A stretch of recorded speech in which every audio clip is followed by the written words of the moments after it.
क्या है शिव खोड़ी का रहस्य? इस गुफा में जो भी जाता है वह लौटकर वापस नहीं आ पाता।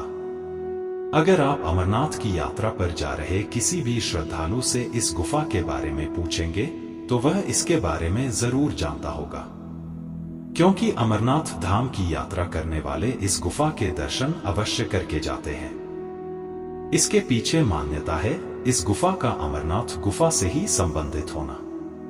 कहा गया है कि गुफा का दूसरा छोर बाबा अमरनाथ जी की गुफा में जाकर ही खुलता है, लेकिन यह कितना सच है इसका पता लगाने के लिए इसके भीतर कोई नहीं जाता।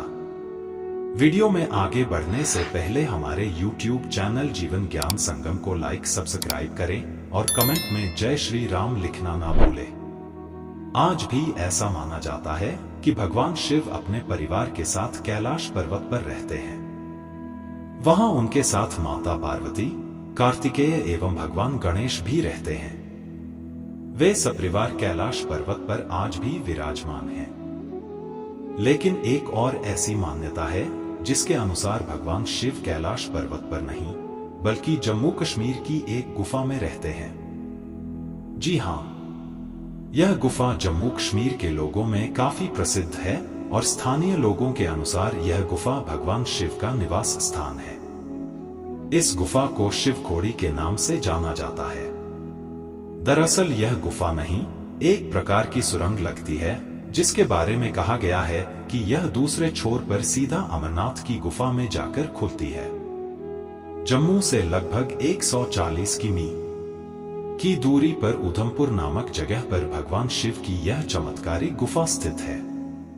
शिव खोड़ी नाम की इस गुफा के भीतर जाने की कोई भी हिम्मत नहीं करता, लेकिन इसके दर्शन करने के लिए रोजाना बड़ी तादाद में श्रद्धालु आते हैं। दरअसल ऐसा कहा जाता है कि जो भी व्यक्ति इस गुफा के अंदर गया है वह आज तक वापस लौटकर नहीं आया। शिव खोड़ी गुफा का रहस्य। स्थानीय लोगों का तो यह तक कहना है कि प्राचीन समय में साधु संत इसी गुफा से होकर बाबा अमरनाथ जाते थे, लेकिन कलयुग में ऐसा कोई महापुरुष नहीं है जो इस गुफा में प्रवेश करने की हिम्मत रखता हो। अगर कोई जाए भी तो वह लौटकर वापस नहीं आता। इस गुफा की एक और खास बात है जो इसे भी बाबा अमरनाथ गुफा की तरह चमत्कारी बनाती है। दरअसल जिस प्रकार से बाबा अमरनाथ जी की गुफा का शिवलिंग प्राकृतिक है, उसी प्रकार से इस गुफा का शिवलिंग भी अपने आप ही बना है। इसे किसी ने भी बनाया नहीं है, किंतु अंतर इतना है कि यह शिवलिंग बर्फ से नहीं बना है। यह शिवलिंग चट्टान द्वारा लिए गए आकार की वजह से बना है, जिसे स्वयं भगवान शिव का आशीर्वाद मानकर लोग इसकी पूजा अर्चना करते हैं। चलिए अब आपको शिव खोड़ी गुफा की अन्य रोचक बातों से अवगत कराते हैं। भगवान शिव का निवास कही जाने वाली शिव खोड़ी गुफा 3 मीटर ऊंची और 200 मीटर लंबी है। यह गुफा 1 मीटर चौड़ी और 2 से 3 मीटर ऊंची भी है।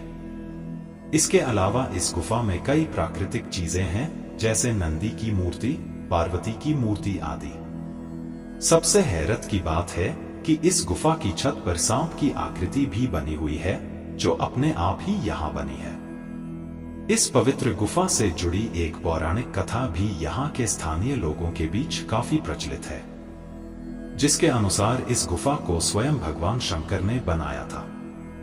कथा के अनुसार भस्मासुर ने तप कर भगवान शिव को प्रसन्न किया था। तब भस्मासुर ने शिव से यह वर पाया कि वह जिसके भी सिर पर हाथ रखे वह भस्म हो जाए। शिव जी ने उसकी भक्ति से प्रसन्न होकर उसे वरदान तो दे दिया, लेकिन वे भस्मासुर की अगली मंशा से अवगत नहीं थे। वर मिलते ही भस्मासुर भगवान शिव पर ही हाथ रखकर उन्हें भस्म करना चाहता था। इस दौरान भगवान शंकर और भस्मासुर में भीषण युद्ध हुआ। युद्ध के बाद भी भस्मासुर ने हार नहीं मानी। तब भगवान शंकर वहां से निकलकर ऊंची पहाड़ी पर पहुंचे और एक गुफा बनाकर उसमें छिपे। माना जाता है कि शिव खोड़ी की यह गुफा वही गुफा है जहां आकर भगवान शिव छिपे थे। उनके छिप जाने के बाद भगवान विष्णु वहां सुंदर स्त्री का रूप लेकर आए, जिसे देख भस्मासुर मोहित हो गया। सुंदरी रूप में विष्णु के साथ नृत्य के दौरान भस्मासुर शिव का वर भूल गया और अपने ही सिर पर हाथ रखकर भस्म हो गया। आज के लिए बस इतना ही, मिलते हैं न्यू वीडियो पर। जय हिंद, जय भारत।